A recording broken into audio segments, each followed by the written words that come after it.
Eh bien, bonjour les amis, une nouvelle fois et bienvenue sur cet espace dédié au site mécaniqueuniverselle.net, le site qui s'efforce de démontrer que l'humanité dans son ensemble, le phénomène humain, le grand fleuve humain, depuis sa constitution il y a quelques millions d'années, depuis qu'il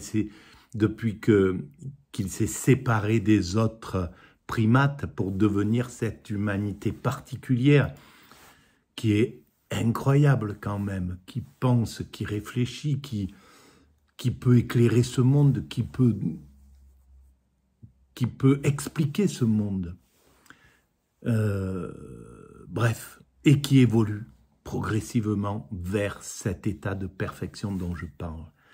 Sans le savoir, on construit tous cet état de perfection, on travaille tous à cette œuvre gigantesque, à cette œuvre incroyable. En fait, nous sommes des artistes et on ne le sait pas. On est des ouvriers, on est les ouvriers de cette perfection qui adviendra dans quelques siècles. Il faudra encore quelques siècles d'évolution, mais on n'est pas loin.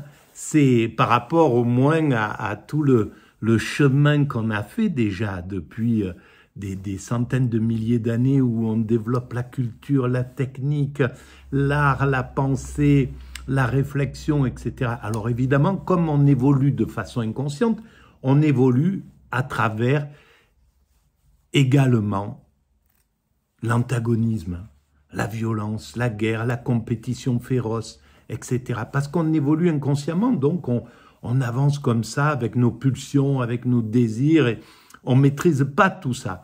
Et donc ça donne cette évolution chaotique où on construit des choses et puis une guerre commence à détruire.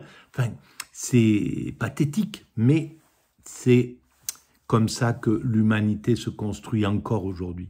C'est pourquoi prendre conscience de notre évolution, prendre conscience qu'on construit tous cette perfection pour nos descendants et que c'est pour l'ensemble humain, pas pour un petit groupe humain qui atteindrait la perfection et puis les autres seraient là en train de regarder. Non, ça ne marcherait pas du tout comme ça, je le démontre sur ma théorie. Donc c'est le phénomène humain dans son ensemble, c'est l'ensemble de l'humanité qui doit atteindre la paix universelle, la fraternité absolue et l'extase facile, parce que c'est ça la finalité, le but c'est d'atteindre le souverain bien, le bonheur absolu, le nirvana, l'éveil, peu importe, la sagesse, peu importe comment on appelle cet état subliminal. Voilà. Alors, si vous pensez que cette théorie a un peu d'intérêt pour la collectivité, s'il est important que maintenant on commence à réaliser ce qu'on construit de façon inconsciente, qu'on commence à prendre conscience que notre vie a du sens, que l'humanité a du sens et que notre vie au sein de cette humanité a du sens, que nous sommes des acteurs, des créateurs de cette perfection à n'importe quel niveau. Il n'y a pas des acteurs supérieurs à d'autres. On est, voilà, on croit, on joue à croire qu'il y en a qui sont supérieurs et d'autres inférieurs, etc. Non, non, on donne tous la même chose à cette créativité, à cette création, à cette œuvre d'art qu'est la perfection. On donne l'entièreté de notre existence, de notre naissance à notre mort, on donne tout, toute notre vie, chaque jour, chaque heure, chaque minute qu'on passe sur cette planète, qu'on vive 1 heure ou qu'on vive 100 ans, on a donné la même chose, c'est-à-dire la totalité de notre existence.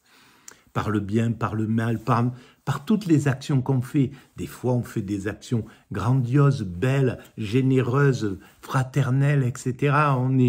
Et puis des fois, on commet on agit mal parce qu'on est poussé par nos pulsions, nos instincts, nos blessures.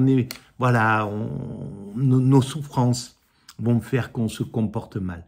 Mais tout ça, ça n'a pas c'est pas d'incidence, ça construit le bien. Tout ça construit la perfection. Évidemment, il faut préférer faire le bien que le mal. C'est indéniable. Voilà, alors, pour éclairer cette théorie, parfois je m'appuie sur des audios que j'écoute sur France Culture. Et là, eh ben, les dernières choses, c'était dans l'émission Avec Philosophie, que j'adore, que j'écoute souvent, ou que j'écoute comme ça. Malheureusement, j'arrive pas à me concentrer ni sur ça, ni sur la lecture, ni sur rien d'autre. Il y a pratiquement que sur la mécanique universelle que j'arrive un peu à me concentrer. En tout cas, donc j'écoute ces audios et la plupart du temps, je les découvre véritablement en les analysant, en les commentant, on va dire. Et donc, je les commente. Et là, eh ben, c'est l'émission Avec Philosophie, une émission de France Culture sur le Nouveau Monde, sur la naissance de l'Amérique, enfin sur la naissance, sur l'Amérique, sur les intellectuels, comment ils ont vu l'Amérique. On a vu avec tout d'abord avec John Locke, et puis avec Chateaubriand, et maintenant on commence avec Volney. Voilà. Donc on regarde un petit peu la façon dont ces intellectuels du XVIIIe siècle ont perçu l'Amérique. Et il y a un esprit critique derrière, parce que, évidemment, on sait très bien que l'Amérique s'est construite sur un génocide, sur du colonialisme, sur l'esclavage, bref, sur des choses indignes d'un monde qui se dit chrétien, par exemple, indigne d'un monde qui se dit spirituel. Et dont l'humanité, dont l'Occident devra rendre compte. On rentre dans le monde du mea culpa, où l'ensemble humain qui s'est mal comporté va devoir faire son mea culpa. Ça se fait à tous les niveaux, au niveau de MeToo, au niveau de voilà. Maintenant, il y a plus la place pour s'esquiver, pour rester dans l'ombre, etc. Tout vient à la lumière. Et donc, il faudra s'excuser, il faudra rendre des comptes, il faudra rendre pécuniairement ce qu'on a volé, il faudra, etc., etc. C'est comme ça pour l'Occident. C'est comme ça que l'Occident retrouvera ce qu'il est véritablement, pour exprimer ces belles valeurs, ces grandes valeurs masquées par le pire de son comportement. Et ce pire, il vient du narcissisme dont j'ai déjà expliqué comment il est né en Occident, comment il s'est concrétisé en Occident. Donc je lance qui est noble également, il s'appelle Constantin François Chasseboeuf, c'est ça, de la Grandet. Je parle sous le contrôle de Nathalie Caron. Il n'est pas très Volney, hein, Volney. Qui est-il et pourquoi est-il important dans cette émission sur le Nouveau Monde? Alors, d'abord, il n'est pas noble. Ah pardon, elle a un nom, excusez-moi, mais ce n'était pas une évidence non plus. Par contre, oui, il est fait comte de l'Empire par Napoléon, mais plus tard, en 1808. Oui, mais bon, voilà, à vrai dire, c'est une noblesse construite, mais toutes les noblesses sont construites finalement. C'est les premiers qui se sont incarnés nobles à, je sais pas moi, en l'an 300, 400, 500, quand ça a commencé, là, les rois, les premiers rois de France, eh ben, c'est juste parce qu'ils arrivaient avec leurs épaules à bouger tout le monde, à bousculer tout le monde, et voilà, leur courage, leur vaillance, leur agressivité, leur puissance guerrière, sans doute, et leur qualité propre a fait que ça s'est fait comme ça. Et c'est pour cela qu'on connaît Volney souvent sous le titre de comte de Volney. D'accord. Et même pour des œuvres qu'il a publiées avant d'être fait comte. D'accord. Alors, Qui est-il? Tout le monde connaît Chateaubriand. Enfin... Alors ce Volney, tout à fait, c'est très étonnant parce que Volney, lorsqu'il était vivant, était très connu. D'accord. Donc il fait partie de ces hommes qui, très connus de leur époque, sont aujourd'hui quasiment oubliés. Ils sont morts, oui. Donc il était très connu et connu internationalement. Par Thomas Jefferson. Alors ça, c'est vraiment intéressant. Quand même. Mais aussi tiens, ça va me suggérer quelque chose d'intéressant à dire. Le monde, l'accélération du monde produit quelque chose d'assez incroyable. C'est que maintenant, les célébrités qui partent, qui meurent, sont oubliées, mais très très très rapidement. La jeunesse n'a plus aucun sens de qui pouvait être Guy Lux, je sais pas moi, machin, ça me vient pas à l'esprit, mais... Et même maintenant, voilà, Johnny Hallyday, il est mort, je sais pas, il y a peut-être 2, 3 ans, 4 ans, il est en train de disparaître dans l'esprit. Les gens qui... donc, ça tient pas, ces petites célébrités, ces célébrités qui ne tiennent pas en fait dans le temps, ces choses-là. Et c'est intéressant à constater, c'est-à-dire que le narcissisme, l'orgueil, ce désir, tout ce qui est construit sur les célébrités qui sont construites sur des choses... des pulsions en somme, des tendances ne tiennent pas. Et inversement, il y a des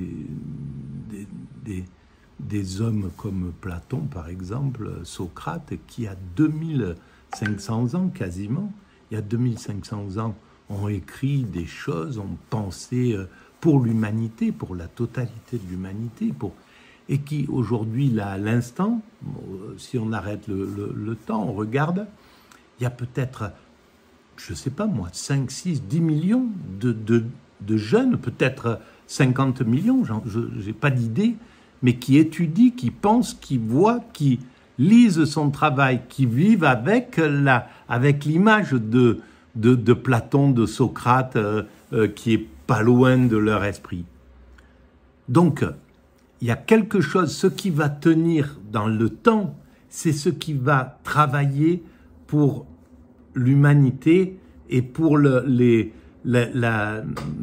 futur de l'humanité, qui va tenir, en fait, c'est pas ce que je veux dire, mais c'est ceux qui vont être les visionnaires, les penseurs, dont on va être obligé dans 50 ans, dans 100 ans, de dire mais oui, mais bon, voilà, il y avait déjà ce travail sur ça, etc., etc. Et ça va, où la créativité va s'appuyer sur le travail de ces personnages. Comme on parle de Tesla. Ben voilà, par exemple, Tesla, qui est mort dans l'indifférence, dans la pauvreté, qui a été floué, maltraité, etc. Ben Tesla, il était tellement important que un milliardaire lui a donné le nom pour une voiture. Et Tesla, ben, il est là, il continue, il passe, etc., etc.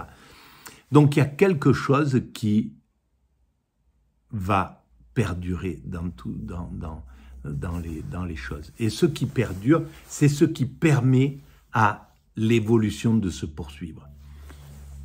Dans l'art, c'est ce qu'on retrouvera. On va retrouver ce genre de choses. Bon, si Picasso est important réellement au 19e siècle, je ne crois pas. Pour moi, il n'est pas le plus important, il n'est pas très important dans le 20e siècle, par exemple. Mais ce n'est pas ces voitures qui s'appellent Picasso qui vont perdurer. Ce n'est pas ça qui va faire que dans un siècle ou dans 2 siècles, ces voitures, c'est de la ferraille, c'est devenu autre chose. Mais par contre, le travail d'un Kandinsky, le travail de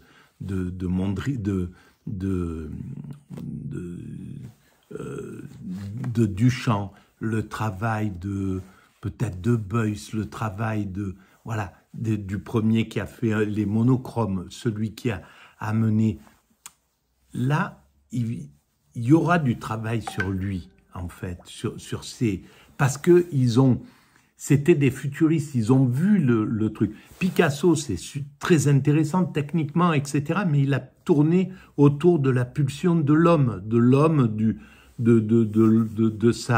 son désir, de sa sexualité, du fait voilà, de son rapport avec les femmes. On va l'étudier sous cet angle-là, sous l'angle qu'est-ce qu'il transmet à travers sa peinture de ses propres fondements. Alors attention, je reviens à quelque chose, c'est que tout ça, ce que je dis là, c'est que de l'intuition. Donc c'est susceptible de changer, même dans ma propre pensée, parce que ça évolue. Hein, c'est une créativité spontanée, mais peut-être je me gourre, peut-être j'ai tort, peut-être, et si je trouve que j'ai tort plus tard, je vais rectifier. Donc il faut bien prendre les choses de manière souple. Voilà, comme des roseaux. On n'est pas des chênes, on est des roseaux, et donc il faut utiliser cette chose-là. On bascule quand il y a la tempête, puis on revient, etc. D'accord ? Allez. De Russie, par exemple, qui lui a envoyé une médaille. Oh. Donc, il est connu parce que dans les années 1780, il a voyagé en Égypte et en Syrie. Oui. Il a publié à son retour ses voyages en Syrie et en Égypte, qui ont été immédiatement traduits en anglais et dans d'autres langues, et qui étaient une des rares sources sur cette région du monde. Par ailleurs, il a représenté l'Anjou au Tiers-État, il a été député de l'Assemblée nationale constituante, il a soutenu Napoléon lors de la prise du pouvoir, lors du coup d'État, ce qu'on a appelé le coup d'État du 18 Brumaire, pour ensuite s'éloigner de Napoléon, mais il était sénateur. D'accord, alors la question que je voudrais tout de suite vous poser, c'est est-ce que comme Chateaubriand, parce que ça vient d'être rappelé par Fabienne Berthogol, Volney part d'abord. C'est là où c'est intéressant qu'un homme puisse soutenir Napoléon quand il débute, quand il est là, quand on ne sait pas encore ce qu'il va faire, et pouvoir s'en délivrer, s'en séparer, quand on voit que c'est pas... Ça, c'est la souplesse mentale qui est importante, de ne pas rester... Le fanatisme, c'est l'inverse, c'est ce qui continue contre vents et marées. Et ce n'est pas une preuve d'intelligence, pas du tout. Bon, je suis désolé, mais voilà, les affaires m'appellent. À très bientôt, merci.